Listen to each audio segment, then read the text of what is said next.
दोपहर के 2:30-3 बज रहे हैं। अभी थोड़ा सा मार्केट में आया था कुछ काम से, तो देखा तो हमारे यहाँ दून बर्फ़ी के बराबर में एक दुकान खुली है, चिली पॉइंट न्यू। तो इन्होंने बोला भैया आज ना वैसे 60 रुपये के छोले भटूरे हैं, वैसे आज 50 के हैं क्योंकि डिस्काउंट है। तो आज कहीं भी कोई भी नई दुकान खुलती है मैं जाता ज़रूर हूँ, तो इनके ना छोले भटूरे का देखता हूँ कैसा टेस्ट है। भर के तो नहीं बनाते जैसे बनते हैं दिल्ली में, अलग बना रहे हैं। बाकी राजमा छोले भी हैं, वो भी टेस्ट करते हैं। आज के ब्लॉग की शुरुआत यहीं से हो रही है, दोपहर से। सुबह से टाइम नहीं मिला, बहुत ज़्यादा बिजी हूँ क्योंकि आज पहला दिन है दुकान का, ओपनिंग है, तो भैया ने प्रसाद दिया है। A few moments later. तो भाई ये भटूरे दिए हैं उसने, थोड़ा जैसे मैंने बोला था कि थोड़ा सा हैवी से दे देना। गढ़वाली सैफ है जो बना रहा है इनको, मैंने उसको पहले ही बोल दिया कि गढ़वाली सैफ से तो भाई मुझे बहुत डर लगता है क्योंकि या तो 5 स्टार वाला हो वो ठीक बना सकता है, मुझे लग रहा है डाउट लग रहा है इसमें मुझे थोड़ा सा। और छोले वही हैं जो उसे चावल के साथ देता है। राजमा भी लेके आया हूँ टेस्ट करने के लिए, बाकी घर पे ये बनी हुई थी। इसका जो राजमा है और छोले हैं वो उसका पड़ोसी दून बर्फी वाले से ठीक है। भटूरे कम, पराठे ज़्यादा लग रहे हैं ये मेरे को। आज पूर्णमासी है क्या? आज पहला नवरात्रि है। अच्छा, नवरात्रि पहली। Good evening from Dehradun. चलो साइकिलिंग करने चलता हूँ। मायरे देखो कैसे बैठा हुआ है, सब आ भी नहीं रहा, पैर बार बार नीचे गिर रहा है, पैर रखने की कोशिश कर रहा है, पैर आ भी नहीं रहा।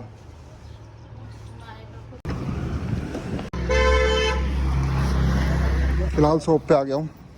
अब इसमें तो दोबारा से आवाज़ आ रही थी, भैया पीछे फ्री व्हील कर रहे हैं, कुछ चेंज कर रहे हैं, कुछ देख रहे हैं कि क्या प्रॉब्लम है, सॉर्ट आउट करने की कोशिश कर रहे हैं। ये मैंने कल चेंज कराया, तो मैं वही से बोल रहा हूँ भैया कम से कम इसके तो रिटर्न कर लो। काफ़ी देर से इनकी शॉप पे बैठा हुआ हूँ। और भाई अभी सीन ये है कि वो लड़का जो यहाँ पे साइकिल ठीक करने वाले भैया हैं, वो साइकिल को लेके गए हैं। 3 बार ले जा चुके साइकिल को, ले जाते हैं पहाड़ पे चढ़ाते हैं, आवाज़ आती है, फिर वापस आते हैं, फिर ठीक करते हैं, फिर जाते हैं, फिर पहाड़ पे जाते हैं, फिर आवाज़ आती है, फिर वापस आते हैं, फिर ठीक करते हैं। 5 बार तो ये 1 हफ्ते में ठीक कर चुके, लेकिन वो वाली आवाज़ जा नहीं रही है जो आ रही थी टक टक की आवाज़। अब समझ में नहीं आ रहा क्या होगा साइकिल का। और ये बोल रहे थे 91 साइकिल ऐसी होती हैं, थोड़ा 91 में प्रॉब्लम आती है। इनके पास भी थी, इन्होंने भी सेल कर दी सारी, अब ये 91 नहीं रखते हैं। मैंने तो बोल दिया भाई मैं साइकिल चलाना छोड़ दूंगा अगर ज़्यादा प्रॉब्लम करेगी तो। कल जो मैंने पार्ट डलवाया था यहाँ पे 650 रुपये का, मैंने इनको बोला कि भाई उसकी वजह से तो कोई प्रॉब्लम नहीं आ रही है, इसको तो चेंज कर दो प्लीज़, मेरे 650 तो बच जाएंगे। तो ये थोड़ा सा आनाकानी कर रहे हैं, उसको चेंज शायद ना करेंगे, पर फिर भी मैं रिक्वेस्ट करूँगा कि इसको चेंज कर दो, क्योंकि जब उस पार्ट में प्रॉब्लम है ही नहीं, इन्होंने बोला था कि उस पार्ट से प्रॉब्लम 100% सॉल्व हो जाएगी, तो फिर मेरे तो कम से कम 650 रुपये तो बचने चाहिए, वरना बहुत सारे पानी में चले जाएंगे। Back from cycling. तो माइलो ने सारे घर को परेशान कर रखा है, चप्पल खा रहा है, खा के इसे पेट में नहीं जावे, अंदर खा जाता है। ओ मैंने लगा मुझे लगा तोड़ के फेंक देता है, ये तो सारा प्लास्टिक रबड़ सब अपने पेट में ले जाता है। वेट नापते हैं बहुत दिन बाद, 94.2। अरे वाह, मज़ा आ गया।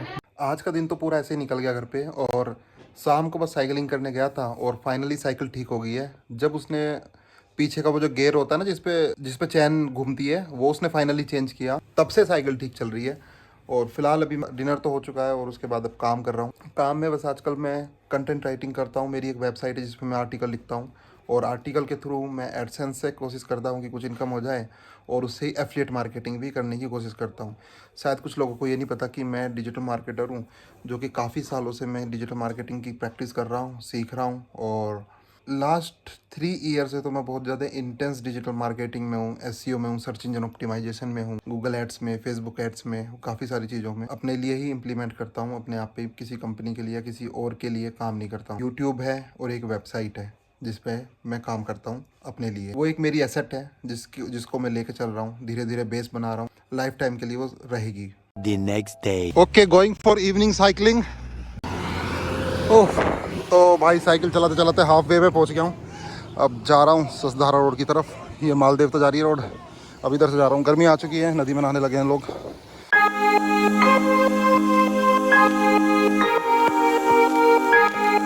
नहीं आ रहा है तो साइकिलिंग अकेले ही हो रही है। 6 एक रुक जा, सबको बांट दे, ले पकड़, किसी ने भेजी है। बस 6 हो गई, खत्म हो गई। रुक जा, 1 2 3 4। ओए सुन छोटू, 6 सबको बांट दे, 6 है ये, सबको बांट दे। तो भाई पहुंच गया हूँ अपने घर के पास मार्केट में, और साइकिलिंग एंड कर रहा हूँ। इससे पहले जूस पी लेता हूँ। ये नकुल भाई, इनको तो सब जानते ही हैं। हो जा भाई, हो जा। Thank you so much Corbett tiger reserve. और भाई अपनी बुकिंग हो चुकी है हल्दूपुराव के फॉरेस्ट रेस्ट हाउस की, तो हिस्ट्री क्रिएट होने वाली है। पहली बार यूट्यूब पे हल्दूपुराव से एक बास चौधरी की वीडियो आएगी। तो जैसे ही मैंने अपनी बुकिंग कंप्लीट की है, देखो इस तरह से मैसेज आ चुका है कि आपका जोन कौन सा है, check in date, checkout date, rooms. देखो इन्होंने जो चेंजेस किए हैं, gypsy charge has not been included in permit charge, you have to pay it separately to the gypsy owner at the time of safari. You can choose gypsy now and later after allocation gypsy number, the owner detail will be inform by SMS and email. Click click here to check gypsy rate, click to book Gypsy now. तो आप Gypsy को book कर सकते हैं अगर करना चाहें तो, अपनी मर्जी का। कोई भी ड्राइवर नंबर से पूछ लीजिए, उसका नंबर यहाँ पे डाल दीजिए, वो जिप्सी बुक हो जाएगी। वरना जिस दिन हमारी विजिट है उससे 2 दिन पहले अपने आप, otherwise can book gypsy later on before 2 days of visit date, otherwise gypsy will be allocated to you automatically. Back from cycling. और अभी प्रोग्राम ये है कि मुझे काफी ज्यादा खुशी हो रही है क्योंकि मैंने करा दिया है हल्दूपुरा फॉरेस्ट रेस्ट हाउस बुक, और जल्दी ही कॉर्बेट के हल्दूपुरा फॉरेस्ट रेस्ट हाउस में जाने वाला हूँ। डेट कौन सी है वो मैं अभी नहीं बताऊंगा, बस जल्दी पता चल जाएगा। बहुत जल्दी वीडियो आने वाली है हल्दूपुरा फॉरेस्ट रेस्ट हाउस की। लेकिन उससे पहले आ सकती है रानीपुर फॉरेस्ट रेस्ट हाउस की वीडियो, क्योंकि बंसल जी के साथ मैं जाना चाहता हूँ रानीपुर फॉरेस्ट रेस्ट हाउस। उसकी भी बात चल रही है। राजा नेशनल पार्क में मैंने एप्लीकेशन दी हुई है, वो मुझे परमिशन देंगे या नहीं देंगे। अब तक तो परमिशन मिल जाती, लेकिन क्यों नहीं मिल पा रही परमिशन? क्योंकि राजा जी फॉरेस्ट रेस्ट हाउस आम लोगों के लिए नहीं है, जनरल पब्लिक के लिए नहीं है। उसके जितने भी फॉरेस्ट रेस्ट हाउस हैं वहाँ पे सबसे पहला हक है वहाँ के राजा जी नेशनल पार्क के अधिकारियों का, ऑफिसर्स का या स्टाफ का। पिछली बार मैं देखा होगा आपने, चिला में रुका था मैं, वो भी बड़ी मुश्किल से रुका था। बस नानी याद आ गई थी बुकिंग कराने में। मैं ही जानता हूँ कैसे बुकिंग हुई थी, हाथ पैर जोड़ के।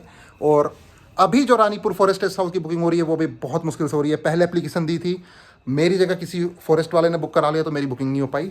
और अभी भी मैं उनसे बोल रहा हूँ प्लीज़ आप मुझे परमिट क्यों नहीं दे रहे हो? तो उन्होंने बोला कि हम परमिट तब देंगे जब 2 दिन पहले परमिट देंगे, जब ये कंफर्म हो जाएगा कि कोई फॉरेस्ट अधिकारी वहाँ पे उस दिन नहीं जाना चाह रहा या जाएगा नहीं, खाली है तो हम आपको परमिट दे देंगे। तो इससे क्लियरली पता चलता है कि जितने भी राजा जी नेशनल पार्क के फॉरेस्ट रेस्ट हाउस हैं वो नॉर्मल पब्लिक के लिए नहीं। इसलिए वहाँ पे आपने देखा होगा कोई व्लॉग नहीं है वहाँ का, कोई ब्लॉगर नहीं जाता, कोई पब्लिक नहीं जाती, लेकिन मैं चला जाता हूँ रिक्वेस्ट करके। लेकिन मैंने उनको बोल दिया है कि भाई एक बार तो रुकवा दो, दोबारा नहीं आऊँगा।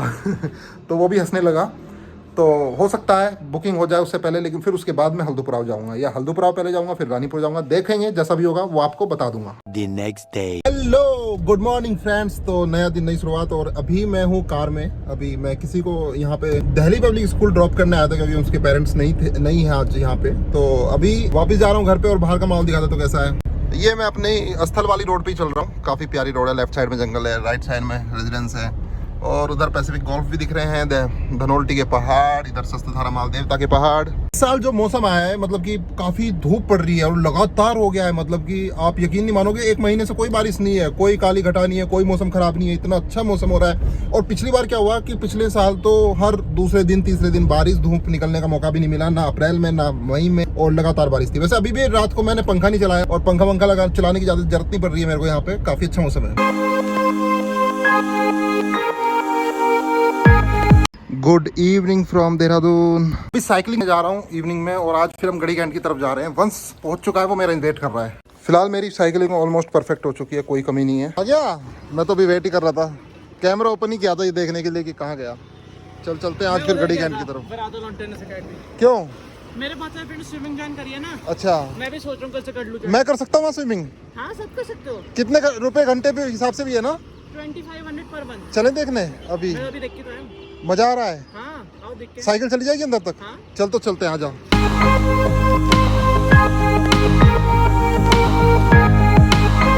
में सबसे बढ़िया टेनिस एकेडमी है वरदान टेनिस एकेडमी। किसी को आना हो अपने बच्चे का एडमिशन कराने को यहाँ पे करा सकते हैं। अब वंश किधर है? ये तो क्रॉसफिट है ना? ये क्रॉसफिट देख लेता हूँ कैसा है।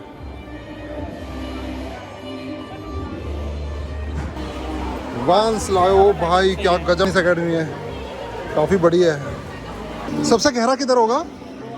कितना गहरा होगा? 7 फीट। 7 फीट? 7 फीट तो ठीक है। चलो चलते हैं। इधर छोटे बच्चों का है। अच्छा, वरादा स्विमिंग पूल और क्रॉसफिट एकेडमी और लॉन्ग टेनिस सब कुछ है यहाँ पे। 200 रुपये में 1 घंटा बोल रहे हैं बस, और वहाँ पे 7 फुट है।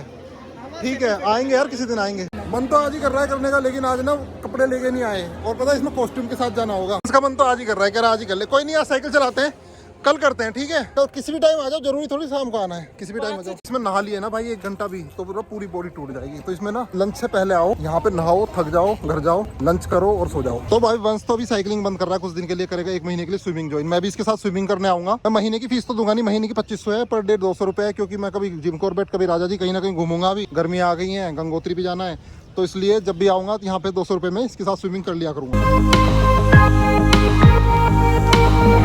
वंश बोल रहा है यहाँ पे शेक काफ़ी अच्छा मिलता है। यहाँ पे एक मार्केट है, द यूनिक कैफे, तो देखते हैं कैसा शेक में। चीकू शेक आ चुका है और अब पीते हैं, देखते हैं कैसा। 50 rupees glass.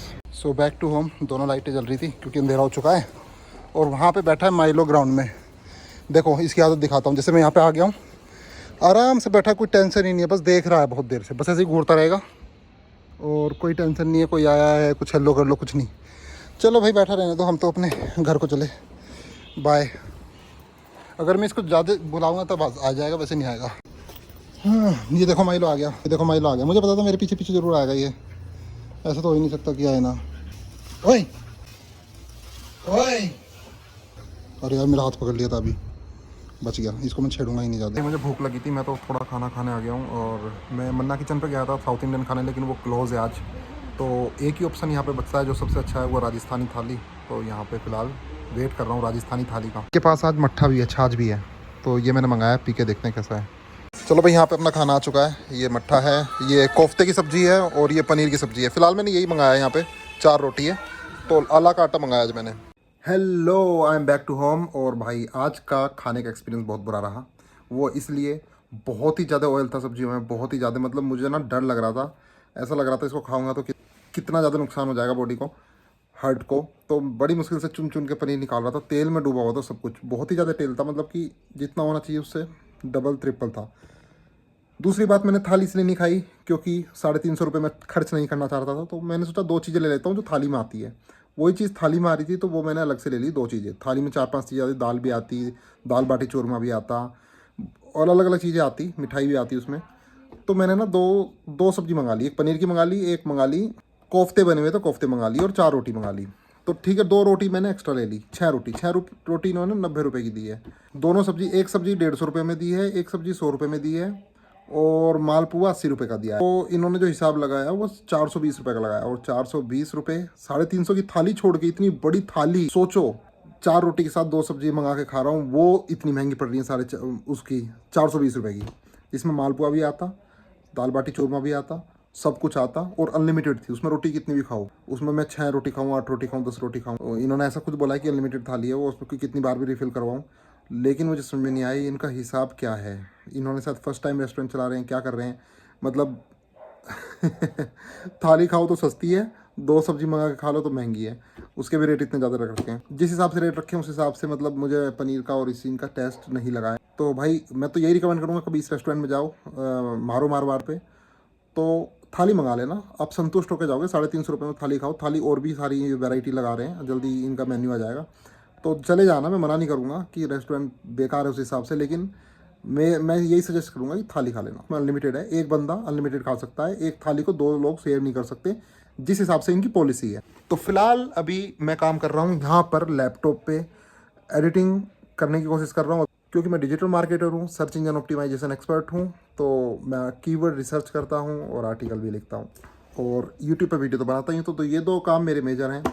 Travel and tourism में काफ़ी बुकिंग आती है मेरे पास, जो कि ऋषिकेश रुकना चाहते हैं, कॉर्बेट रुकना चाहते हैं, राजा जी रुकना चाहते हैं, काफ़ी सारे रिजॉर्ट मेरे को पता है। तो लोग ना मुझसे कंसल्ट करते हैं कि वो कहाँ जाएं, किस तरह से अपने हॉलीडे प्लान करें, तो उसमें मैं उनकी हेल्प करता हूँ, जिससे भी मेरी थोड़ी बहुत उससे भी अर्निंग होती है। तो भाई फ़िलहाल तो आज के लिए इतना था, मिलते हैं कल सुबह और देखते हैं कल का दिन कैसे जाने वाला है। फिलहाल तो आज के दिन में यही था। Good night. The next day. Good morning friends. तो आज है 5 अप्रैल और बाहर का मौसम दिखा देता हूँ कि किस प्रकार अभी देहरादून में मौसम है। धूप निकली हुई है हमेशा की तरह, 1 महीना हो गया धूप निकले हुए, और कोई भी साइन नहीं है कि कहीं पे बादल हो, ओवरकास्ट हो या बारिश आने वाली हो। और ये देखो मसूरी के पहाड़, बिल्कुल नीट एंड क्लीन शांत पहाड़ है अभी। और मेरे रूम में जो फैन है उसको मेरे को चलाने की जरूरत नहीं पड़ रही, क्योंकि इतनी गर्मियाँ अभी नहीं आई है। रात भी ऐसा कुछ पंखा चलाने की जरूरत नहीं पड़ती है, और दोपहर को थोड़ा बहुत अगर चलाना तो चला लो, वरना उसकी भी जरूरत नहीं है। मुझे तो खैर इतनी गर्मी नहीं लगती है। तो फिलहाल देहरादून में ठीक टेम्परेचर बना हुआ है अप्रैल में। क्या बना रही हो? अच्छा, mango shake. Mango shake sandwich दे दो। मार्केट गए थे तो मैंगो दिख गया, तो मैंगो ले आए, तो मैंगो शेक पी के देखते हैं। पहले सीजन का पहला मैंगो शेक है इस साल का। एक सब्सक्राइबर पूछ रहा था कि देहरादून का मौसम कैसा है, तो मैं बता दूं मेरे कमरे में तो पंखा नहीं चल रहा, डिपेंड करता है पर्सन टू पर्सन, मुझे इसकी ज़रूरत नहीं है, मुझे तो ठंड लगने लग जाती है। और इधर बाकी मदर और भाई तो चला के रखते हैं पंखा। तो दोस्तों आज है 5 अप्रैल और मैंने 6 अप्रैल का रानीपुर राजारी नेशनल पार्क का परमिट कटाया हुआ है, और मेरे साथ हो रहा है पंगा ये हो रहा है कि रानीपुर फॉरेस्ट रेस्ट हाउस में जिनको मेरे साथ जाना था, बंसल जी को नवरात्रे होने के कारण वो जा नहीं पा रहे हैं, उनको अपनी वाइफ और बच्चे और मेरे साथ मतलब जाना था, हमें फैमिली के साथ। तो 3 तारीख की जगह परमिट मिला 6 तारीख को, तो नवरात्रे आ गए थे तो वो मना करने लगे, फिर उन्होंने हाँ कर दिया, फिर बाद में 1 दिन बाद फिर मना कर दिया। तो अभी तो मैंने अपने जिनको मैं ले जाना चाह रहा था उनको फ़ोन करके पूछा, तो लेकिन सब ने मना कर दिया, सब बिजी हैं। तो मेरे एक फ्रेंड है जो कि कैनरा बैंक में मैनेजर हैं, रीजनल ऑफिस में बैठते हैं देहरादून में, शिखर जी। तो शिखर जी को मैंने पूछा है, वो मैंने बोला कि ज़्यादा खर्चा नहीं आने वाला, 600-700 रुपये पर बंदा खर्चा आएगा, सफारी भी करेंगे, रानीपुर जाएंगे, सब समझा दिया है। तो वो जल्दी अपने कलीग से पूछ के बताने वाले हैं। मैंने उनको बोल दिया भाई गोल्डन अपॉर्चुनिटी है, रानीपुर फॉरेस्ट रेस्ट हाउस मेरे साथ चल लो। तो हो सकता है वो थोड़ी देर में वो रिप्लाई करेंगे, हो सकता है मैं उनके साथ जाऊं। जैसा भी होगा मैं बताता रहूँगा आप। बाहर धूप का प्रचंड कितना खतरनाक है, बाहर जाने का मन भी नहीं कर रहा, कितनी खतरनाक धूप। दोपहर का टाइम हो गया, चलो लंच करते हैं। और यहाँ पे बनी आज दाल, शक्कर, चावल, रोटी। शाम के 6:30 बज रहे हैं और मैं थोड़ा सा लेट हो गया हूँ, बस सनसेट होने वाला है। एक्चुअली मेरे घर के पास ना, वहाँ पे उस पहाड़ पे कहीं इस जगह, हाँ वो दिख रहे हैं फ्लैग, इससे नहीं दिख पाएंगे, बिल्कुल इस जगह यहाँ पे एक रेस्टोरेंट है और कैफ़े है। वो सनसेट के लिए काफ़ी अच्छी जगह है, तो काफ़ी फेमस है देहरादून में यूथ के बीच में कि सब मुझसे पूछते हैं कि तुम्हारे घर के पास ना एक सनसेट पॉइंट है। तो वो वाला पॉइंट है, वहाँ से बहुत अच्छा सूरज ढलता हुआ दिखाई देता है। लेकिन मैं बहुत दिनों से सूरज नहीं जा पा रहा हूँ, लेकिन जल्दी जाऊँगा। आज भी मैं जाने की सोच रहा था, लेट हो गया थोड़ा सा, क्योंकि मुझे पता है ये सूरज बहुत जल्दी नीचे जाएगा। जब तक मैं वहाँ पहुँचूँगा, जब तक कि सूरज डाउन चला जाएगा, तो इसलिए कल थोड़ा सा जल्दी जाता हूँ, कल या परसों जैसे जल्दी से जल्दी टाइम मिलता है। क्योंकि आजकल ना मौसम भी साफ़ है, ऐसा मौसम काफ़ी दिन से नहीं हो रहा था, इसलिए मैं जा नहीं पा रहा था। रिकॉर्ड सूरज इतना क्लियर नहीं दिखता था जितना अब दिख रहा है। तो भाई देखो, माई लोग हैं ना, बाल कट चुके हैं, बाल और नखून, ये देखो कैसा हो गया, बिल्कुल ही देखो कैसा हो गया, गंजा सा लग रहा है भाई लोग। बहुत बढ़िया हुआ अब तेरे बाल कट गए, ठीक है। अब बाल कट के अच्छा हो गया, अब अच्छा लग रहा है। कैसा लग रहा है जरा बताएंगे आप, कैसा लग रहा है? पूंछ के बाल नहीं काटे, बस पूंछ के रह गए। तो आज है 5 जनवरी, तो आज है 5 अप्रैल।